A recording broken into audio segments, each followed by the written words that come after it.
My name is Cheryl Bledsoe, and I'm the Emergency Manager for the Clark Regional Emergency Services Agency, where I am a disaster manager for Clark County and the 7 cities.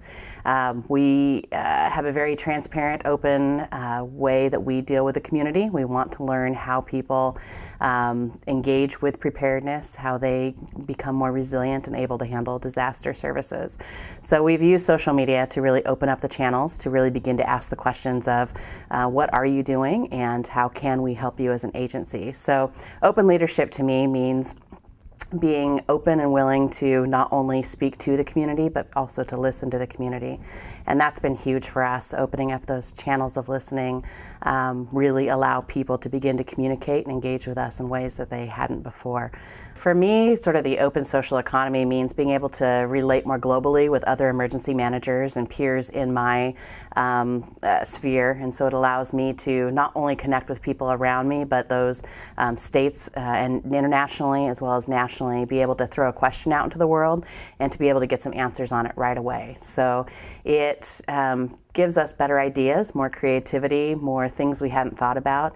And in terms of what it shows our bosses is just a better, more intense level of engagement than we've had in the past. It allows us to break down some of those assumptions and say, here's 500 people who agree with where we're going or disagree and want us to change course. So it informs how we plan, how we invest those key public dollars, and begin to set goals that we can accomplish in the near future as well as the long-term future. The biggest challenge is fear. People are afraid that if they don't control the message, that they won't be able to handle the repercussions of what happens when they let their message out into the virtual sphere. They feel that if they control the message from start to finish, it'll have bigger impact.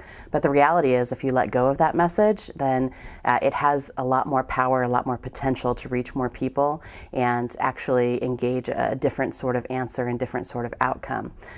So often in the public sector and the government world, we hope that the message we put out gets a certain type of return, and I think we're sometimes fearful that it might change or become different, and in that becoming different, it actually creates more buy-in, allows more people to be involved in the process and actually have deeper returns for us. There's definitely a number of steps to take in overcoming fear. The biggest one for us has been modeling the way, showing other agencies that it can be done and that we can take those steps and really answer all of the key questions and hurdles.